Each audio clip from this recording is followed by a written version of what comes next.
ಕಳೆದ 4 ದಿನಗಳಿಂದ ಸುರಿಯುತ್ತಿರುವ ಭಾರೀ ಮಳೆಯಿಂದ ಭೋಜ ಸುತ್ತಮುತ್ತಲಿನ ಪ್ರದೇಶದಲ್ಲಿ ಜನಜೀವನ ಹಾಗೂ ಕೃಷಿ ಸಂಪೂರ್ಣ ಅಸ್ತವ್ಯಸ್ತಗೊಂಡಿದೆ. ನಿರಂತರ ಮಳೆಯಿಂದ ನದಿಗಳು ಮತ್ತು ಹಳ್ಳಗಳು ತುಂಬಿ ಹರಿಯುತ್ತಿದ್ದು, ನದಿ ತೀರದ ನೂರಾರು ಎಕರೆ ಕೃಷಿ ಭೂಮಿ ಜಲಾವೃತವಾಗಿದೆ. ಕಬ್ಬು, ಸೋಯಾಬೀನ್, ಜೋಳ, ಭತ್ತ, ತರಕಾರಿ ಸೇರಿದಂತೆ ವಿವಿಧ ಖರೀಫ್ ಬೆಳೆಗಳಿಗೆ ಭಾರೀ ಹಾನಿಯಾಗಿದೆ. ರೈತರು ಲಕ್ಷಾಂತರ ರೂಪಾಯಿ ವೆಚ್ಚ ಮಾಡಿ ಬೆಳೆದ ಬೆಳೆಗಳು ನಾಶವಾಗುವ ಭೀತಿ ಎದುರಾಗಿದೆ. ನಿರಂತರ ಮಳೆಯಿಂದ ಭೋಜ, ಕಾತರಗ ಹಾಗೂ ಭೋಜ ಕುನ್ನೂರ ಸಂಪರ್ಕಿಸುವ ತಡೆಗೋಡೆಗಳು ಸಂಪೂರ್ಣ ನೀರಿನಲ್ಲಿ ಮುಳುಗಿವೆ. ಇದರಿಂದ ಈ ಮಾರ್ಗಗಳ ಸಂಚಾರ ಸ್ಥಗಿತಗೊಂಡಿದ್ದು, ಹಲವು ಗ್ರಾಮಗಳ ನಡುವಿನ ಸಂಪರ್ಕ ಕಡಿತಗೊಂಡಿದೆ. ಸಾರ್ವಜನಿಕರು, ವಿದ್ಯಾರ್ಥಿಗಳು ಹಾಗೂ ರೈತರು ಸಂಚಾರಕ್ಕೆ ತೀವ್ರ ತೊಂದರೆ ಅನುಭವಿಸುತ್ತಿದ್ದಾರೆ.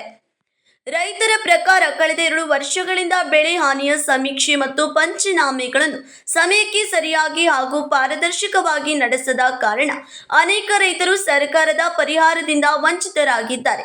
ಈ ವರ್ಷ ಅಂತಹ ನಿರ್ಲಕ್ಷ್ಯ ಮರುಗಳಿಸಬಾರದು ಎಂದು ರೈತರು ಒತ್ತಾಯಿಸಿದ್ದಾರೆ. ನಾನು ಹೇಳೋದೇನೆಂದರೆ, ಮುಖ್ಯಮಂತ್ರಿ ಈ ಮುಖಾಂತರ ಹೇಳೋದೇನೆಂದರೆ, ಈ ಭಾಗದಲ್ಲಿ ಒಂದು 400 ಎಕರೆ ಕ್ಷೇತ್ರ ಅದ, ಅದೆಲ್ಲ ನೀರು ನಿಂತು ಬೆಳೆ ಎಲ್ಲ ಹಾನಿ ಆಗ್ತದೆ. ಯಾವುದು ಕಬ್ಬಿರಲಿ, ತಂಬಾಕಿರಲಿ, ಏನಿದ್ರು ಎಲ್ಲ ಹಾನಿ ಆಗ್ತದೆ.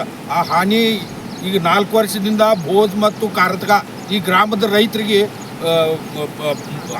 ಬೆಳೆ ಪರಿಹಾರ ಬಂದಿಲ್ಲ. ಅದನ್ನ ನೀವು ತೊರಗಿಸ್ಕೊಡ್ಬೇಕಂತೇಳಿ ಈ ಮುಖಾಂತರ ಹೇಳ್ತೀವಿ.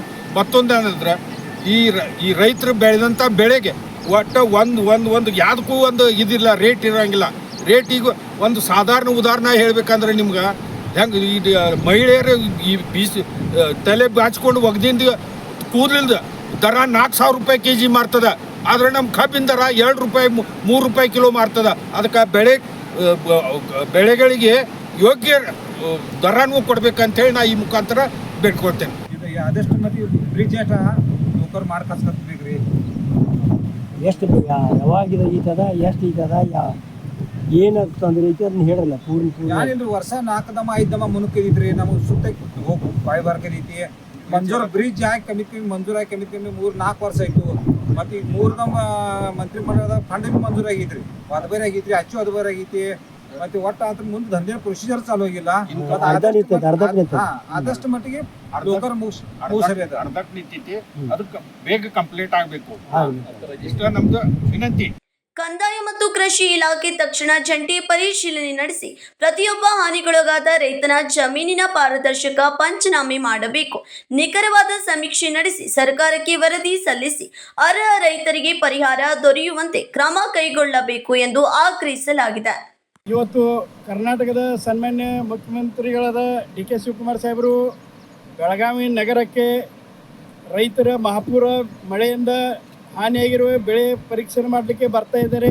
ಅವರಿಗೆ ಮೊಟ್ಟ ಮೊದಲು ನಮ್ಮ ಜೈ ಕಿಸಾನ್ ಕರ್ನಾಟಕ ರಾಜ್ಯ ರೈತ ಸಂಘ ಹಾಗೂ ಸ್ವಾಭಿಮಾನಿ ರೈತ ಸಂಘ ಹಾಗೂ ಈ ಗ್ರಾಮಸ್ಥರ ವತಿಯಿಂದ ತುಂಬುರದ ಸ್ವಾಗತ ಬಯಸುತ್ತಾ, ಸನ್ಮಾನ್ಯ ಡಿ ಕೆ ಶಿವಕುಮಾರ್ ಸಾಹೇಬರಲ್ಲಿ ವಿನಂತಿ ಮಾಡಿಕೊಳ್ಳೋದೇನೆಂದರೆ, ಕಳೆದ ಜೂನಿನಲ್ಲಿ ಮಳೆ ಇಲ್ಲದೆ ಬೆಳೆ ನಾಶವಾಗಿ ಹೋಗಿವೆ. ಯಾಕಂದ್ರೆ ಕೆಲವೊಬ್ಬರು ಕಬ್ಬಿನ ಲಾವಣಿಗಳನ್ನು ಮಾಡಿರ್ತಾರೆ, ಅದೇ ರೀತಿ ಮೆಣಸಿನತರು ಕಾಯಿಪಲ್ಯ ಹಚ್ಚಿರ್ತಾರೆ. ಅವು ಮಳೆ ಬೀಳಲಾರ್ದೆ, ಶೇಂಗಾ ಇರಲಿ, ಉದ್ದಿರಲಿ, ಸೋಯಾಬೀನ್ ಇರಲಿ, ಮಳೆ ಬೀಳಲಾರ್ದೆ ಅವು ನಾಶವಾಗಿದ್ದು.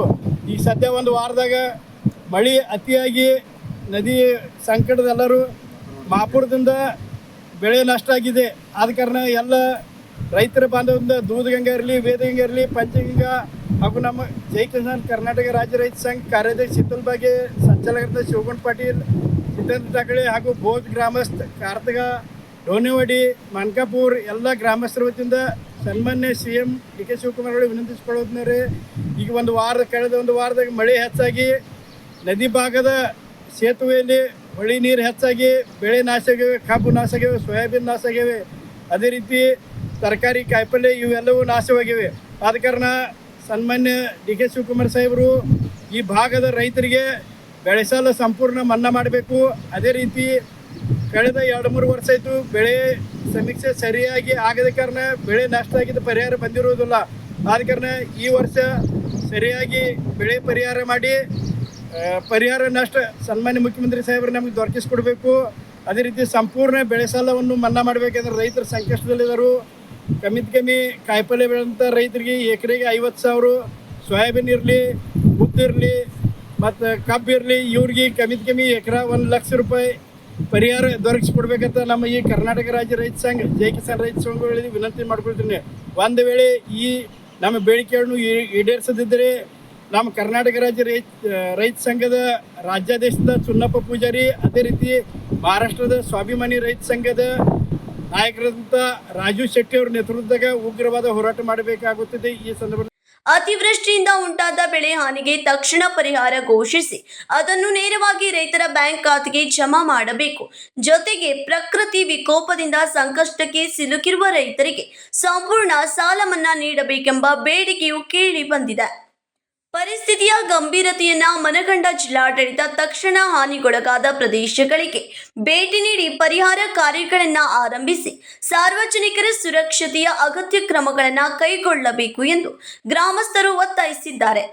ನಿರಂತರ ಮಳೆಯಿಂದ ಇನ್ನಷ್ಟು ಹಾನಿಗೊಳಗಾಗುವ ಸಾಧ್ಯತೆ ಇರುವುದರಿಂದ ರೈತರು ಹಾಗೂ ಸಾರ್ವಜನಿಕರು ಸರ್ಕಾರದ ತುರ್ತು ಕ್ರಮದ ನಿರೀಕ್ಷೆಯಲ್ಲಿದ್ದಾರೆ.